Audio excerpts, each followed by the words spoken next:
Welcome to Girls Talk Rock, where the musician's creativity finds its voice. And here are your hosts, Tracy Smith and Beth Venus.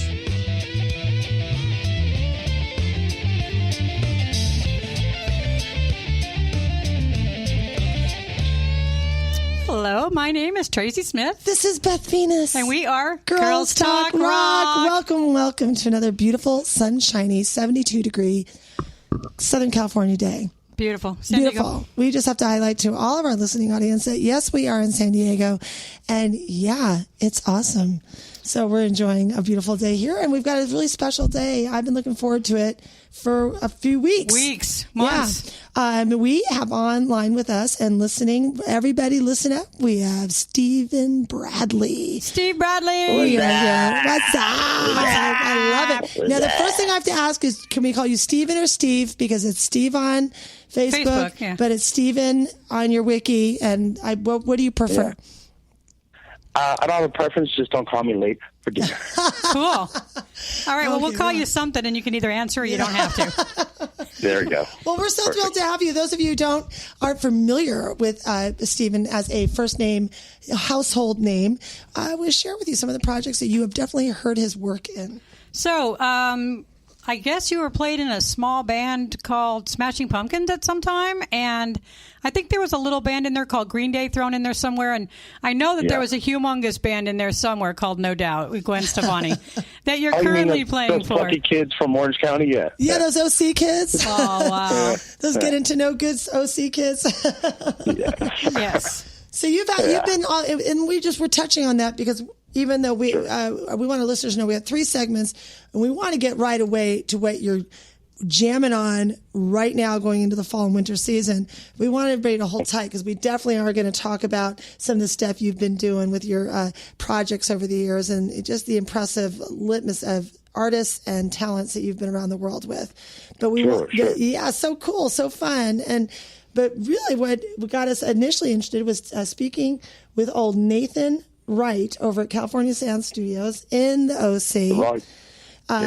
Good crew of guys over there, and I like the mama too. That's true. Family fair. Yes, really cool people. And you are working on a project with them called Valley of the Kings. Tell us all about that. Well, first off, I've been writing like all kinds of songs for many years. I started producing and writing kind of like after my first tour with No Doubt. I just kind of started buying equipment.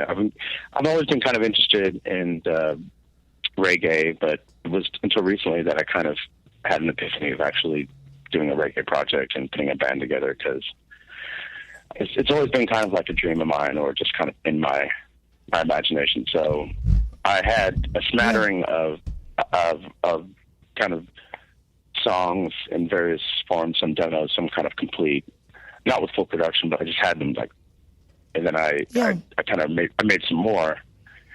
And then, funny enough, I kind of put something in my mind, like the power of like thought, and I was like putting something in my mind. I was like, I need a collaborator who really understands the genre, who's like in the scene. And then probably a couple weeks later, Adrian Young, who's a drummer of No Doubt, called me to record horns with my other No Doubt compadre, Gabrial McNair, on the new Steel Pulse album. So the guy who was producing and wrote some of the songs is this guy David Ellisir, who turned out to be my collaborator along with Adrian Young, No Doubt, and he plays with Steel Pulse now. I actually play with Steel Pulse now too, which is kind of funny. Yummy. But I was like, hey, I got some demos. I really don't know what to do with them because it's just me, myself, and I kind of thing. And oh my gosh, you sound so modest too. You're like, I have some demos. You're so modest. Yeah. Well, I like to tune my own horn less. I got a trumpet in my mouth, and right. Toot your own horn, and you're a trumpet player. Hello. But I'm yeah. Very nice. So yeah, I just started playing some of the demos. Like, yeah, these are dope. Like, let's work on that. So he, at the time, was doing a lot of stuff at California Sound Studios, the Right Records, and they were like, yeah, like, why don't you record here? So we just started kind of first song, second song, then next thing you know, and he had some songs too, so we just kind of collaborated.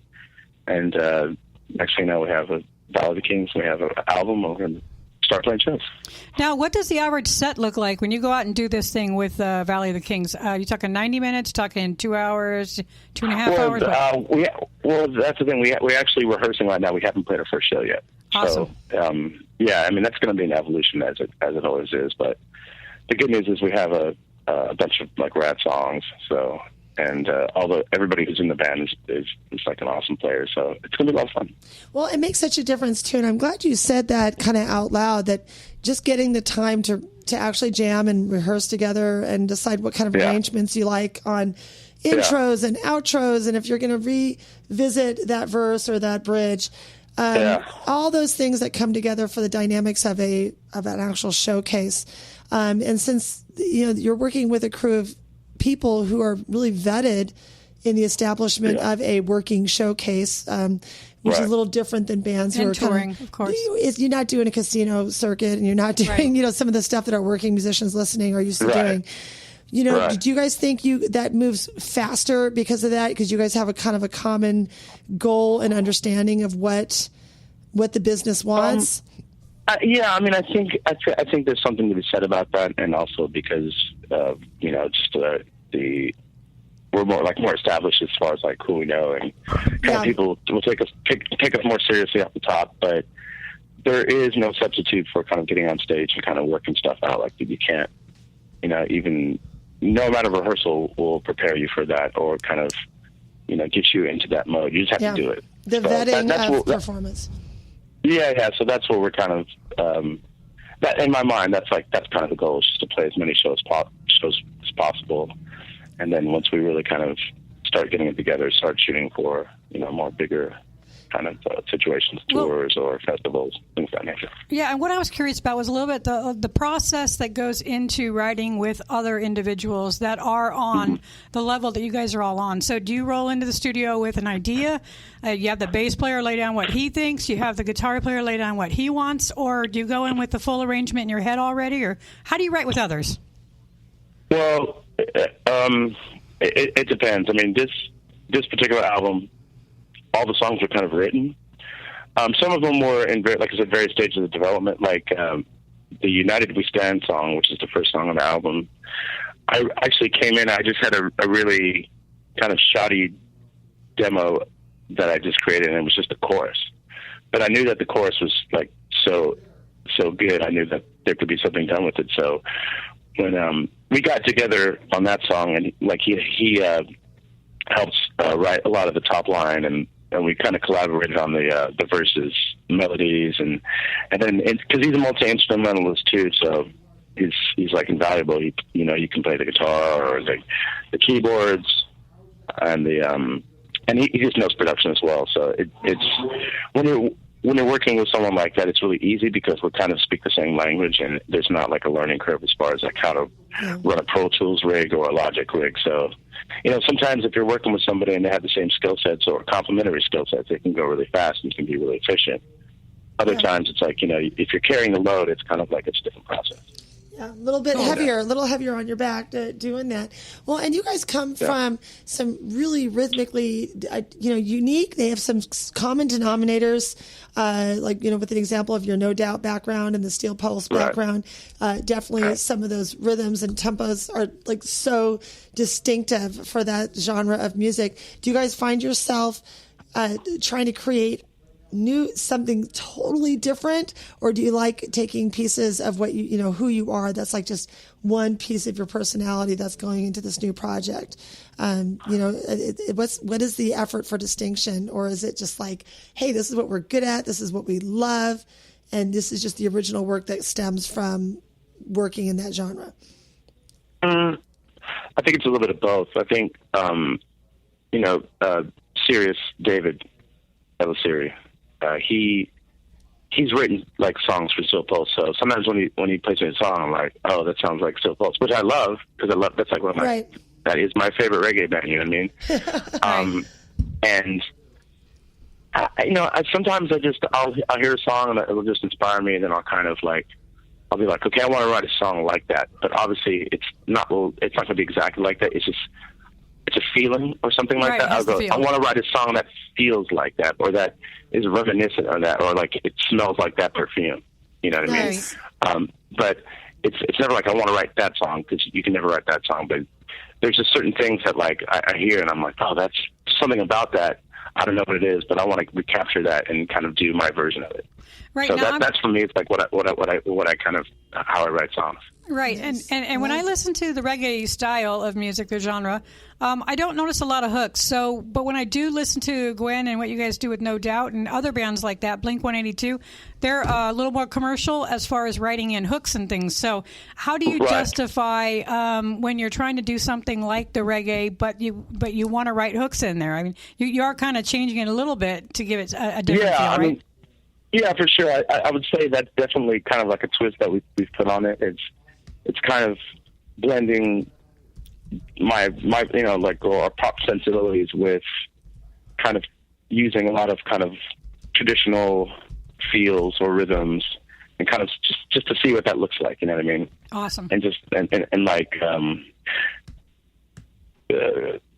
for me, it's like I would love to like introduce reggae, just a genre, to like a new audience and like have them appreciate it. And I think some people, it's harder for them if they don't hear that hook, especially nowadays, because everything is so like commercial. Like you have to capture people's attention really quickly. Right. So like I definitely would like to make music that people want to listen to. They're going to like identify with, because like a lot of the things that we're talking about are like real things, like conscious messages. So I think it's important to make music that people can like get on the same wavelength to, just you get them in, you like suck them in. Suck them in. And it really is. I think it's cross-generational, this kind of this music. I mean, I think people, when you go to his show, when you go to a Valley of the King show, I'm going to predict this. I'm going to predict a 20-something to 60-something age range. Yeah. Totally. Exactly. Yeah. Exactly. Yeah. I mean, I definitely want to make music that can appeal to different age groups and different people for different reasons. Some people might be like, wow, like, like I like the production, or something like I like the lyrics, or I like the melodies, or like the rhythm. It's like I try to think about music and like throwing everything that I like about it into it. Make it rich. Yeah, and I also noticed there's a huge fan base for people that specifically like the reggae genre. So a good friend of mine is a painter, and he does the live painting. He does a lot with Steel Pulse. You might even know him, Al Scholl. He's a local here in San Diego. But when they play a show, in the reggae shows, he goes and stands on the stage and he paints what the artists are doing while they're performing. And at the end of the show, he's got a beautiful painting. So awesome. That just brought that to me, But I know he's so into the genre, which is what's so great. And people just absolutely love reggae. So what are you finding when it comes to writing something that's with the reggae background, but a little bit different, throwing your own hooks in there? What are you finding as far as that goes? I mean, we'll see. I don't know. I mean, that was actually. It's funny that you said it, because that's definitely one of the things I thought about. Because I've made like music in different genres and different albums, and like I've written so many different kind of songs. But what really kind of attracted me to reggae is that they have a community and they like support each other. Right. And people feel passionate about that. If I was gonna be like, okay, I'm gonna write a pop band and try to whatever, it wouldn't make sense, and for me, it's like I know that those audiences aren't loyal, and they're not, they're just kind of like, it's like a passing fancy or something like that. Like, I'd rather be involved in playing music in a community that people really appreciate you, and they're gonna like give you love, and they're gonna show up when you come to town, and they're gonna, they're gonna listen to your music, and they're gonna like really appreciate you, Right. like.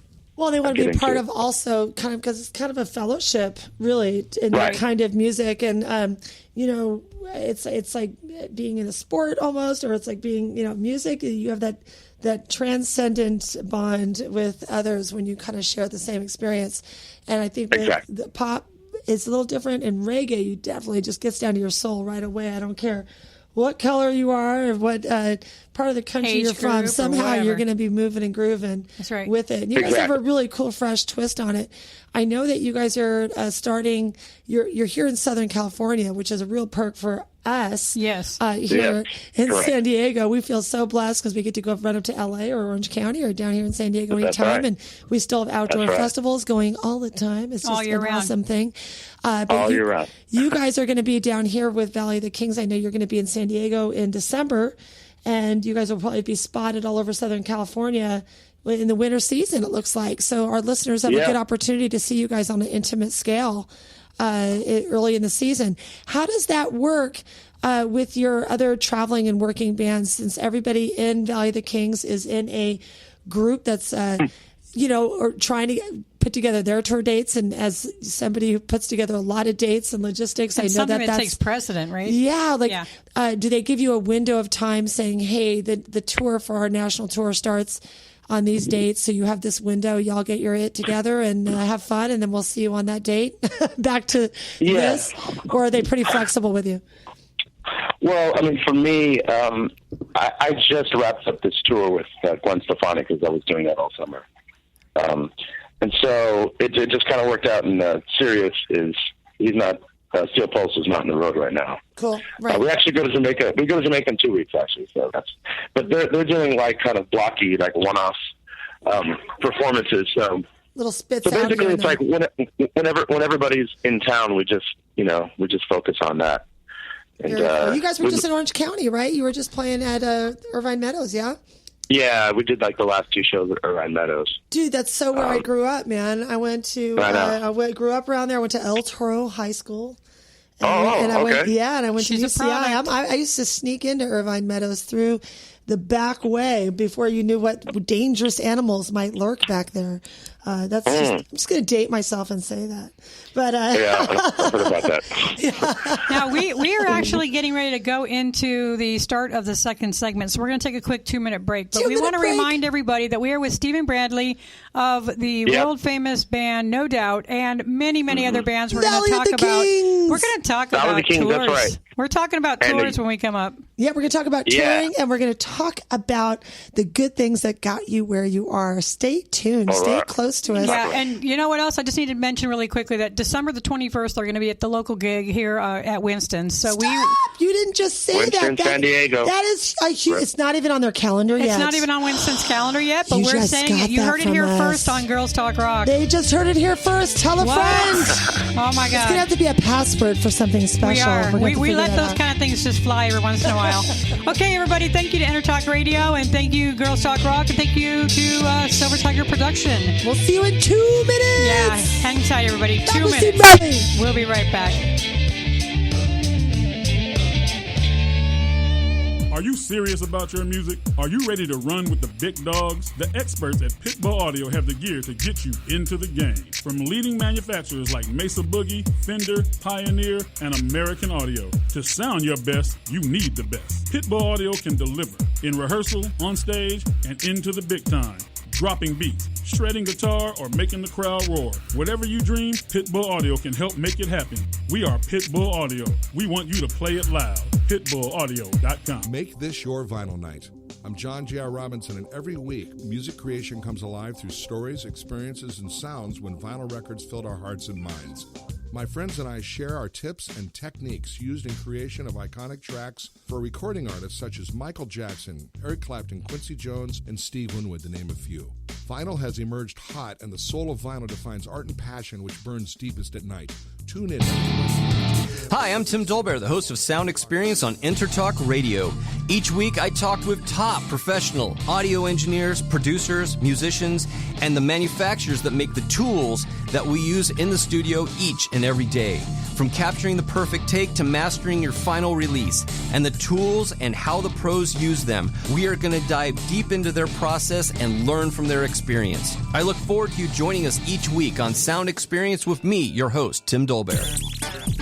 Hey, it's Tracy Smith and Beth Venus of Girls Talk Rock, right here on the Intertalk Radio Network. Every Wednesday at 5 p.m. Pacific. Okay, Beth, they know that, but we want you to know that the industry pro's choice is Silver Tiger Production. SDP is a full-service production agency offering sound, lighting, installations, talent buying, staffing, backline equipment rental, and sales. Kapow! It's everything in the entertainment performance industry. It's all that. SilverTigerProduction.com.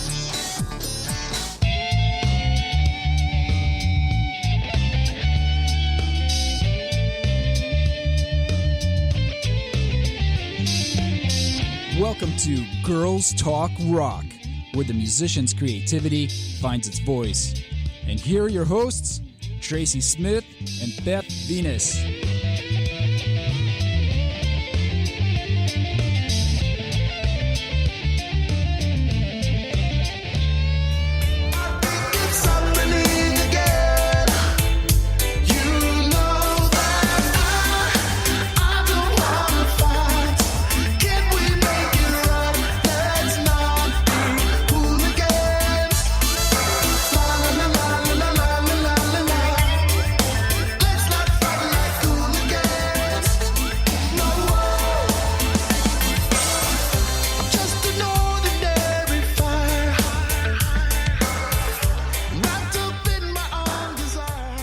Wow, that was delicious. You are listening to Stephen Bradley of No Doubt and a bunch of other bands. We're going to get into his touring and what he's done. I want to get involved like past, Hooligans. right? I want to be all about the hooligan. That song was called Hooligans. Why don't you tell us a little bit about how that song came about, Steve? Well, it's actually about an ex-girlfriend. Oh, and, it always is. Yeah, and it's it kind of ended poorly, but I just remember kind of in the throes of the last gasp of the relationship, there was just a lot of like you screaming and door slamming, right, and stomping and like shit that. Oops, I said the S word. Kind of like good. emotionally kind of like horrifying, like like gut wrenching, like tete-a-tetes, and I don't know. I sat down. I put the music together with Gabrial McNair, was a trumpet player, No Doubt, and we actually were going to pitch the idea to No Doubt because they were writing new music. So it's kind of a footnote, but so that didn't work out. And then I had the music, and it's interesting because I've never actually written a song like this.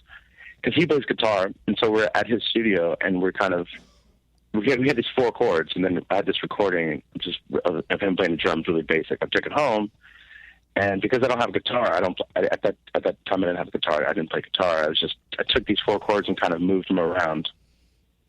And if I'm not mistaken, there's only 4 chords in the song, but I just kind of mess with them. And then I was just like, what? I decided, let's not fight. Like that's what I was thinking in my head. I wanted to write a song about I don't want to fight. Like I don't want to beef. I don't want to do that anymore. I don't like that feeling. So right. And then I just thought of Hooligans like as a thing. I was like, oh, that's kind of cool. Yeah. Like I'm into like British culture, and I'm into like British references, and I read a book about hooligans, and it's just like it's interesting to me like that whole subculture. And I just thought it was a kind of like a neat little reference, and it just sounds cool. That I don't know. It does, cool. and also it's a reference to being like a little bit thuggish without saying thugs. Right. Right, exactly. Like, without being like, I use the word ruffian, but ruffian. Kind of the same thing. Right, but it's like it's to me it's cool because like people don't use that word here. Yeah, right. so it's fresh. It's really only used in England to refer to people who go to soccer matches. That's right. I think of soccer when I hear it. Yeah, we're a soccer family. Well, too. that's really cool that you could take something that was negative in your life and turn around and turn it into something positive that might affect other people in a positive way. So that's great, and that's what music does. That's what we love so much about music. Well, and go ahead. No, I was going to say, is this something that for you guys you have when we see you in December? right before Christmas. Would you guys have CDs and albums and everything ready to go on the 21st so that your fans can like really start to kick it around, or is that something you guys are going to send them online for? Yeah, we have 2 songs that are on iTunes. I'm not sure because we haven't decided if we're just going to keep releasing singles or just release the album altogether, because I don't like it. Nowadays, people do things differently, so I don't know. I don't know exactly what we're going to do. It's just going to have to be something we're going to have to talk about if we're going to actually release it for that first show or what. So that's interesting. Yeah, it's a strange new world. Singles, albums. You're not sure how to put the music out there or where to put it out or what everybody else is putting it out in the same places or whatever. So what makes you now? Tell us what makes you makes you stand out, because that's the important part of doing anything, whether it's original, whether it's covers, whether it's whatever. You want to make it your own. You want to stand out. So what do you think that you guys are doing differently that is going to make you stand out so that people understand what you're doing? Well, he looks good. I know. Besides that, he looks good. He sounds good. Besides that, I know. Okay, we're talking about the world of social media now. Yeah.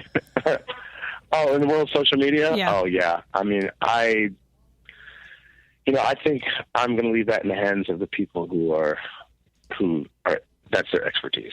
Awesome.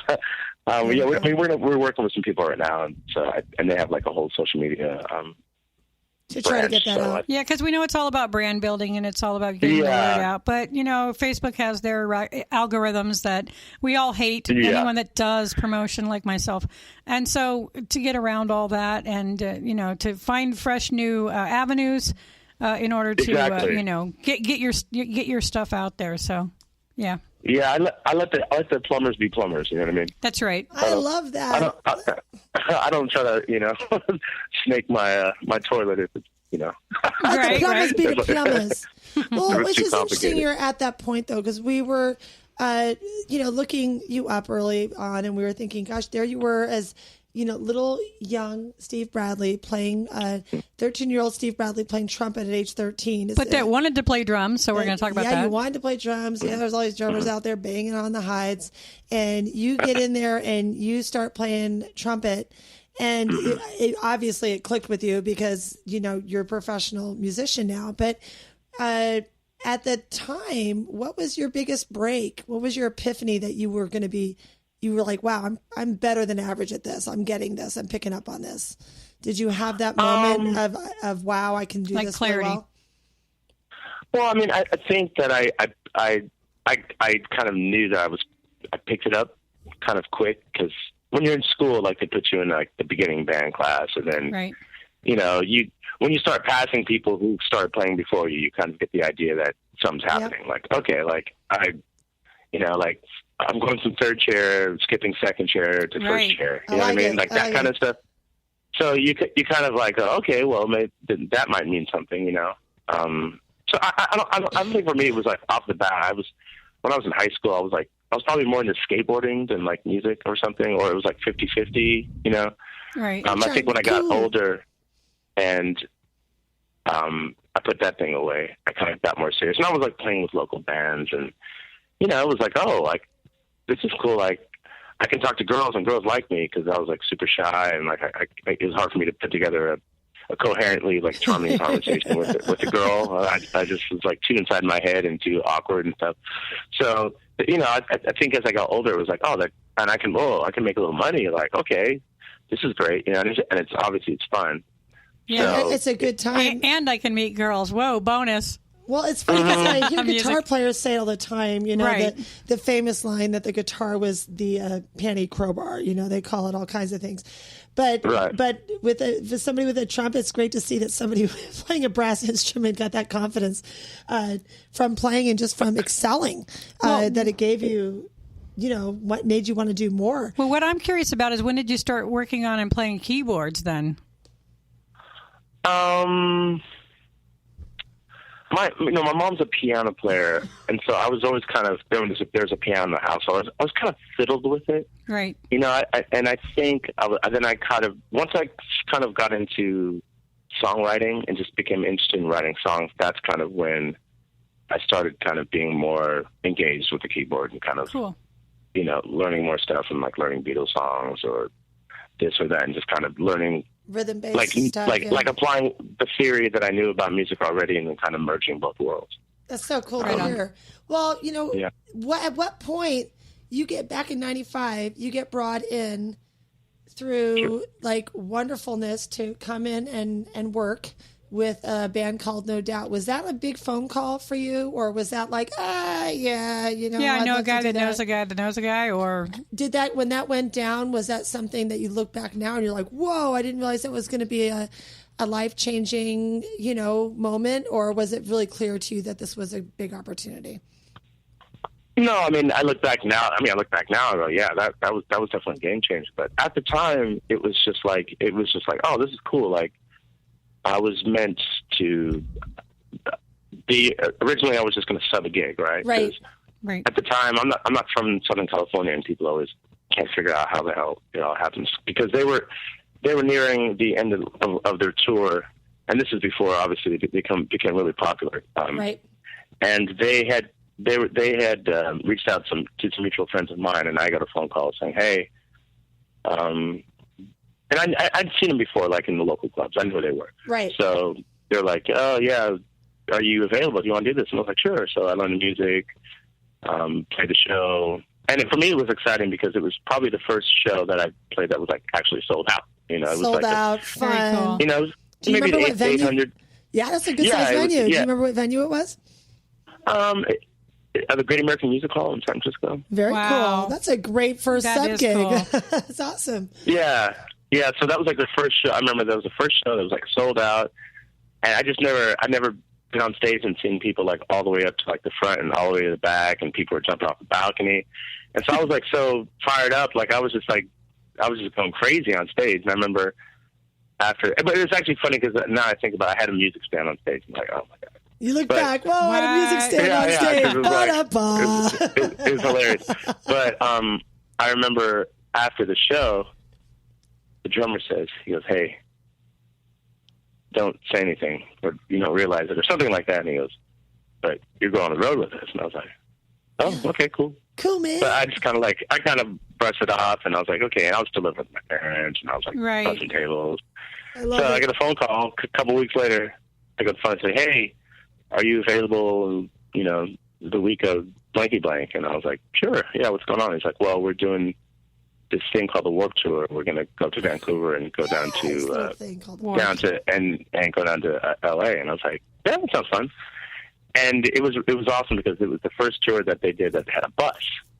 So I remember then this is like before cell phones and maybe there's like pages and stuff like that. So it's hilarious. Like they were driving from LA up to the 5 because the first show was in Vancouver. So we had to meet at a spot, right, and around a certain time. Okay, be there. Like I said, yeah. But that was back in the day. I tell people back in the day the way it used to be was like if I said meet you at this spot at this time, you had to be there, or otherwise you were a flake. Exactly. Totally. No one wants to be a flake. Calling, no texting. Right.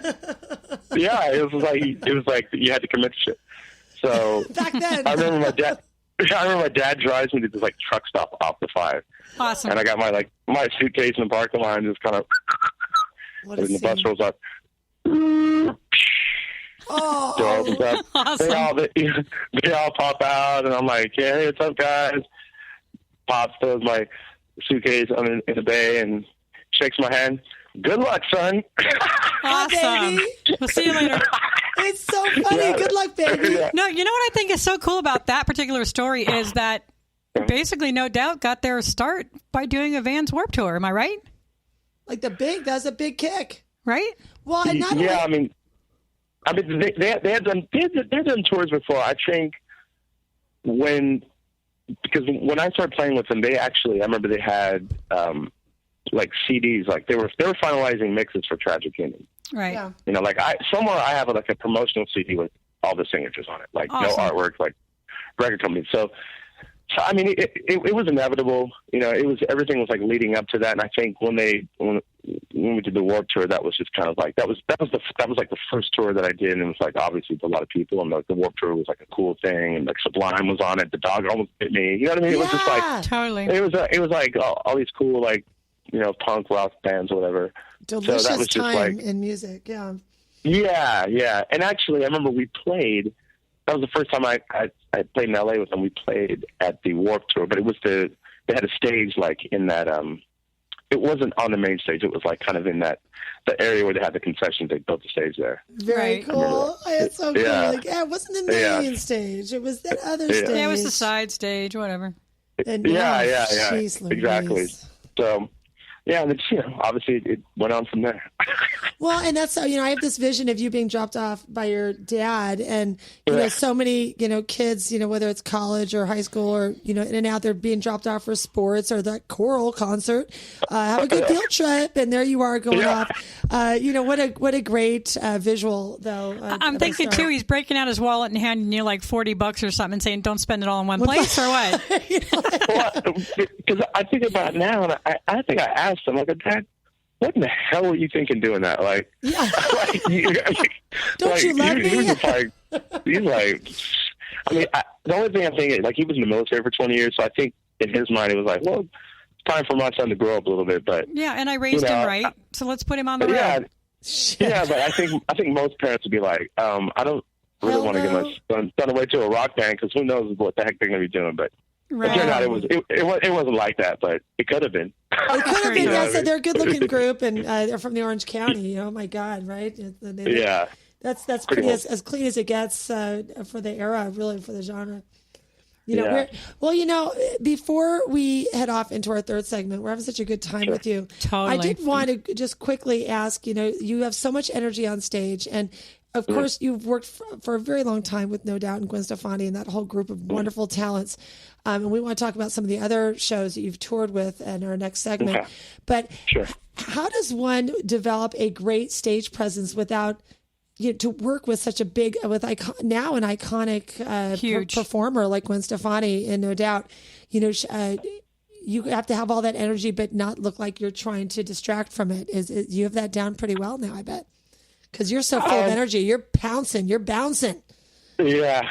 That, I probably could point back to that first show. Yeah. And I was so excited that he's just, and I the first show I remember I ever played with my high school garage band. I actually will point to that because I was used to be really, really shy. I was like painfully shy. And my old friends, like, they remember me like that. That's and crazy. So they look at me, they go, I remember you, the old SP. But I remember we played this club in Oakland that was like, pay to play. We had to sell tickets to our friends, that kind of thing. The Omni, actually. I don't know if you remember what the Omni was in Oakland. Yeah, old school, right? So, and we were all up for this guy, whatever, but it was like a real stage. It was like, I remember getting on stage and something happened to me. And you felt it. Like, yeah, and I just started going nuts, and everybody was like, what's going on with Steve? Like, everybody couldn't believe it because I was so shy. You're like, that's the real me, man. All right, Steven, hold that thought for 1 minute because we got to go to our commercial break. 2 minutes. We'll be back. We're talking with Stephen Bradley of No Doubt, and we're going to talk about his other tours. We'll be right back. The Kings. Hi, this is Tim Dolbear, host of Sound Experience here on InterTalk Radio. And Source Connect by Source Element is the essential tool that we use to link between my studio in Austin, Texas, and the WS radio station in San Diego. Now, with Source Connect, not only can we communicate in real time and with HD audio, but it's synced up and is of a high enough quality that I can use it for real-time ADR work, remote recording, and overdubbing, and it even allows me to remotely control a DAW. Source Connect by Source Element. Affordable, high-quality audio and video connection over the internet for all of your production needs. You know what's all around you every waking moment of your life? Marketing. You're choking on it. I'm Scott Robertson, and when it comes to strategic PR, branding, and marketing, I've seen it all. And actually, I'm still seeing it because bad marketing never sleeps. Join me each week on May the Best Brand Win, right here on InterTalk Radio, and learn how to make the marketing for your brand unforgettable. Girls are talking rock again. And people are listening. Today we're talking bands. Let's talk promotion. Red Giant promo, graphics, EPKs, video, photos, social media, and brand building using content marketing. But let's talk studio at CCMA, which is events, rehearsal, tour prep, piano, guitar, voice, rock band, lessons, workshops, and clinics. Yeah! Both proud sponsors of Girls Talk Rock. Well, get the lowdown on these services and contact me, Tracy, at girlstalkrock.com. Are you serious about your music? Are you ready to run with the big dogs? The experts at Pitbull Audio have the gear to get you into the game. From leading manufacturers like Mesa Boogie, Fender, Pioneer, and American Audio. To sound your best, you need the best. Pitbull Audio can deliver in rehearsal, on stage, and into the big time. Dropping beats, shredding guitar, or making the crowd roar. Whatever you dream, Pitbull Audio can help make it happen. We are Pitbull Audio. We want you to play it loud. PitbullAudio.com.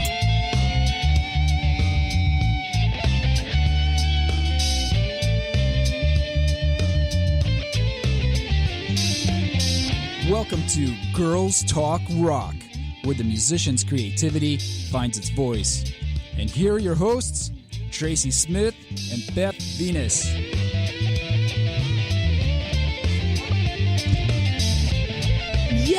Yes, we're back. We are back. Oh my God, we're back. And somebody gave Beth chocolate. Who gave her chocolate? I've had no chocolate today. Dude, she's all wound up again. It's true. She's always wound up. That's her personality. You know what? It's Girls Talk Rock. Just gets me really excited. That's right. That's how we go. Right, Paul? Especially when we're talking to somebody as amazing as Stephen Douglas from did I just say Douglas? Douglas, you did. No, Steve you know Bradley. we had Steve Douglas last week. He was with Steve Miller Band. That's what my mind went to was last weekend because now we got two amazing artists in a row. But we are talking to Stephen Bradley of No Doubt. No Guitar, doubt. So not even nice. guitar. We're talking trumpet, keyboards, vocals, super high energy on stage. Yeah, crazy. I'm really drawn to the energy level and to the diversity of projects that you've been working on. We were talking about Valley of the Kings, your own personal and wonderful project you're working with some of the guys from Steel Pulse, and just you got a great crew on that project, and we're really excited to see you live this winter here in Southern California. And then, of course, in our second segment, we were just talking about like some of your work coming into No Doubt and that long-standing relationship, being part of that band project and those tours. Just what a great career you've built as a working and professional musician. And we wanted to kind of step off of that in this segment because you have, obviously what we've talked about is exciting enough, but you've gotten to be in some great projects that any musician would just like melt to be on stage with some of the people you've been on stage with and enhance to their projects and their tours. And and Tracy mentioned Smashing Pumpkins, and we were getting into Blink-182. Tell us about some of your highlights on working with some different talents that really made a difference for you. I mean, obviously, I spent the Line Show that time doing stuff for No Doubt, and over the years, and the stuff with Gwen has been amazing. We were at the White House a couple of weeks ago, right? And we did the last state dinner for the Obama presidency, and that was pretty cool. That was so cool to crazy. See. I saw those pictures, and I was like happy little hearts and smiley faces. What at that White House event surprised you the most in a positive way? I always remember like kind of goofy stuff, like obviously, you know, like you go there, there's like a whole load of security. And like guys with guns, Secret Service, earpieces, like the whole shot, you know. That's exciting. But the kind of the thing I didn't even think about. Like I was like, oh, that's interesting. Yeah. So the dinner was like in a tent, you know, like catered fancy, like you know, like gold-plated spoons and like you know weird stuff. Nice. And we were kind of like in a holding area before we performed. Oh, interesting. And right outside of where we were was his motorcade, like his car, presidential car, which is like, you know, armored, of course, strong enough to like to deflect an RPG kind of thing, you know, right. like crazy. Very right. And then there's like an SUV in the back with like the SWAT guys in it. But his car, and granted, we're on the grounds of the White House, right? So after the thing, he's just going to go to bed, right? Right. Whatever, right? But his car is running the whole time. Always. Wow. It's always running. I'm like, Just oh my God, like just in case. I'm like, how much is spelling gas? Like wherever they go, that car is running. How do they fill it up while it's running? I'm like, that is so interesting to me. Like, it's just running. Always ready to go. Do they have like a refueling plane that comes in and just drops the hose and just hooks it up? And I don't know. I was just trying to put it together. I'm like, the car is always running. That's awesome. Well, yeah, it's crazy. So, that was amazing. I shook his hand like twice in one night. He like said something about my hair. I mean, so cool. I've every situation is different, and obviously like different. Like the Smashing Pumpkins thing was like fun because it's like a totally different vibe. Like Billy's like super kind of dark cloud hanging over his head the whole time, and he likes to. For me, it was fun to do that tour. Obviously, the music, whatever. But we'd sit backstage, and I would just argue with him about stuff because I just like to argue with people, like debate. Awesome. And it's just like a hobby. But he's great because he's always right about whatever he says. Like he's that guy. He's that guy. We had some pretty epic debates, friendly, of course, but just it's pretty awesome. It can be entertained, the downtime. Right, that's awesome. So what exactly did you do with Blink-182? Did you go on tour with them, or did you just do a couple pickup dates, or what did you do with them? Oh yeah, we did a co-headlining tour with them. Oh, so perfect. I was technically not playing with them, but we did a co-headlining tour with them. Oh, that's awesome though. Because we love their music. We love Green Day. We love them all. Oh, Green Day. Yeah, I got some good Green Day stage too. That was a fun tour as well. Right. Well, these are all tours, and so you're involved in a really great network of. It happens to be a great group of musicians. Totally, that's actually good music and live music and fun music. A lot of generations enjoy now, and right. Sure. And as we are going later into this truly into the 21st century. Oh my gosh, there's 90s covers bands, pinch me, and there's going to be 2010 tribute bands coming real soon. Yeah, there are. Era bands. Do you do the 10s or the 20s? It's coming. But I think that a lot of the music you've been involved with is really is holding strong, and it's really standing the test of time. And I can't wait to hear what you're going to be doing with Valley of the Kings, because I think that's gonna reach a whole new generation, which is going to be really special for you, but also for the fans you're coming up with stuff that's going to be new, that's going to take reggae into the future, I believe. Yeah, that's kind of the idea. That's what we're really aiming for. I think that sometimes you got to nudge music around. You got to mess around with it, give it a place to go. I see a lot of bands kind of trying to, and I don't say this in a bad way. I'm not whatever, but I think it's a lot of times it's you see a popular band that makes it, and you see a lot of other bands kind of trying to do what they're doing, right? Or be like and them. I've always been I kind of like to find my own way within the context of any reality, and be I love this kind of music, but I'm gonna do it like this because this is how I express myself. Right. And I watch The Voice all the time, and I've got to say that some of those kids on there, that 16, 17, 18-year-olds coming up, they're taking people's music and they're taking old music and they're making it sound like it was made in 2016 by how they change it up with their own style, which I think is amazing. Making it your own is what I'm all about. I'm very creative anyway, but that's what I think is amazing. I just love it all. I'm excited. I'm into live, and I can't wait to see you guys on the 21st. Totally. We're going to be there. What your other dates are. I'm going to be stalking Nathan to give me some VIP entry to. Totally. We want backstage passes so we can talk to you guys. But we're going to say hello to you in live and in person, because you're going to be in our streets. That's how we roll. We're all about San Diego and the music scene. So big on that. Perfect. But we do have something we have to put on you, Steve. We have to break it down with our Quattro questions. Yes, so you have to get through it. It's whatever you have to get through it. Sorry. It's true. Okay. We're going to put you through it. My first question is, if you could work with any artist or band from the past, what is that artist? They could be living or dead, but say really old or dead, that you would have loved the opportunity to collaborate with. The Beatles. Good answer. There we go. Solid. That's a solid delicioso. That's a no-brainer. No-brainer. I like it. All right, cool. My first question is, if you were if you discovered a new planet, what would you name it and why? What would I name it? Planet of the Kings. It's a great question. Planet of the Kings? No, that's Planet of the Apes. But no. We want like a real name of a planet. Maybe Blur Anus.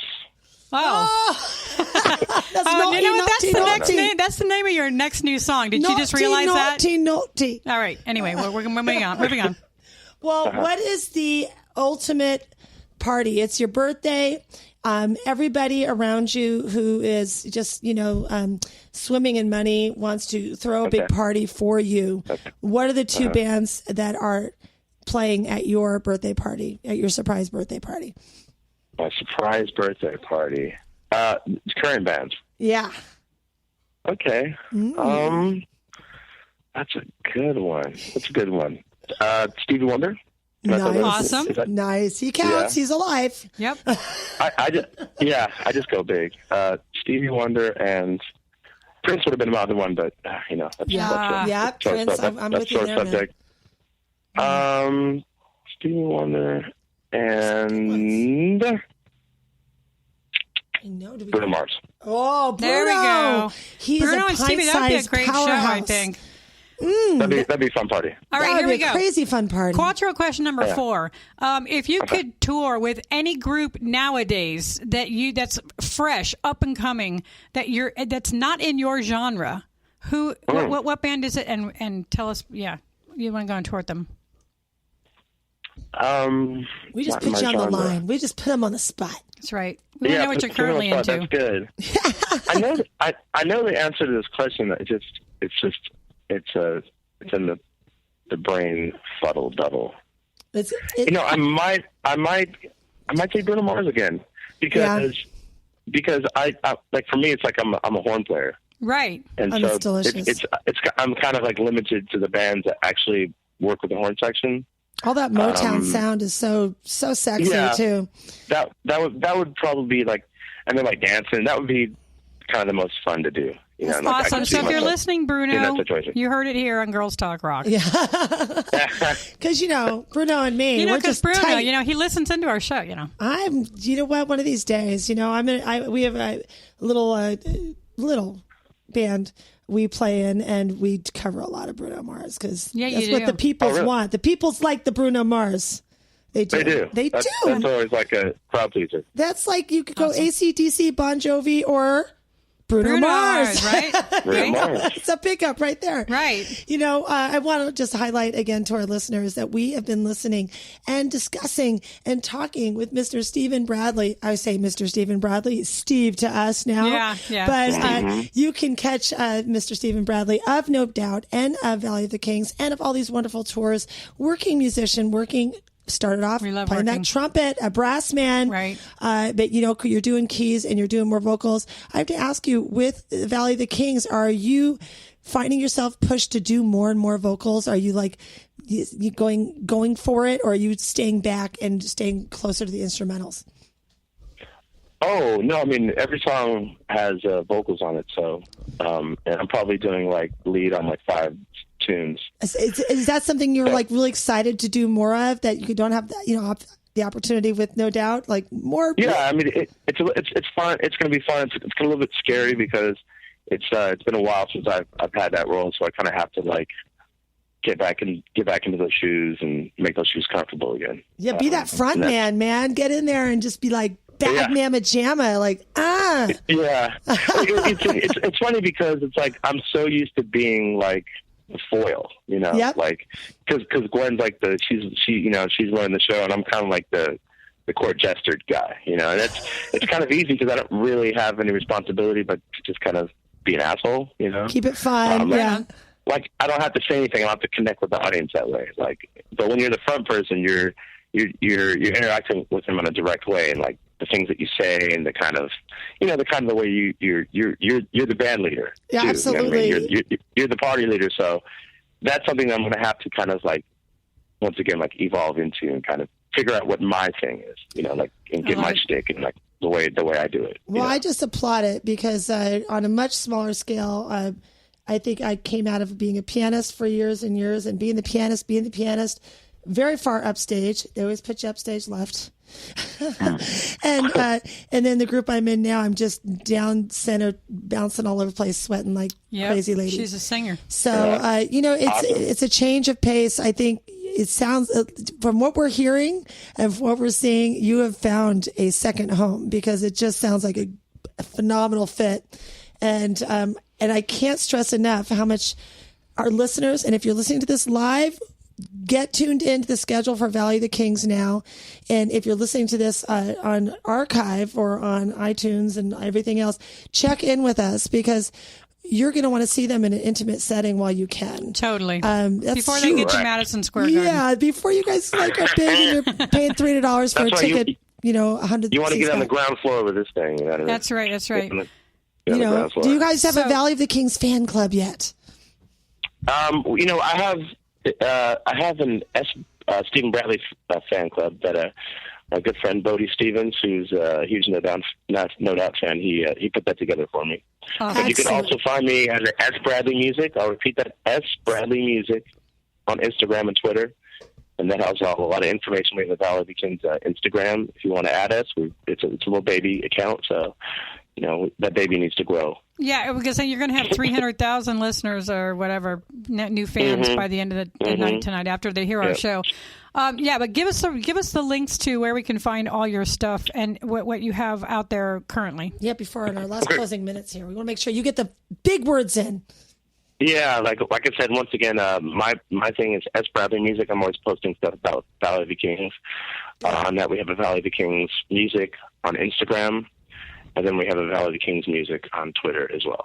Cool. That's where to go, people. We want to send everybody there. And you know what? I'm going to see if they can have a special Girls Talk Rock drink that night. Wouldn't that be great? We can go down and talk to what? A drink at Winston's on December 25th. They should have a GTR drink so. You have your own drink there? We're going to. Yeah, we're going to for your night. Because that's how we roll. That's happening. Let's make that happen, okay? Because we are thinking, hey, kind of know a few people down there at Winston's. So. Yeah, well, Tracy is popular with everybody. I'm all about the local original musicians here in town. Look out, Steve. I just have to warn you. Tracy is like a hurricane.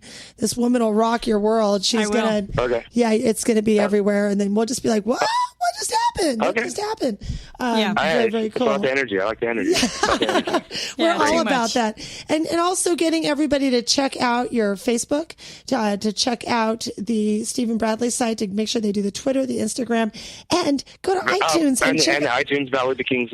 We have Hooligans and Yanni Would Stand singles on iTunes. There's 2 singles available to get in on that while there's still singles. And what would you like to say? We're down to the last 30 seconds of our show. Go, Stephen Bradley. What's that? I said, go, Stephen Bradley. We got 30 seconds. What do you want to say? It's your voice I cannot hear. I think you're breaking up my teeth. You give me one more reason to sign up over and down. All my call signs might have changed, but my frequency's the same. You give me one more reason to sign up over and down. Oh, my God. That was awesome. We are done. The show's in the can.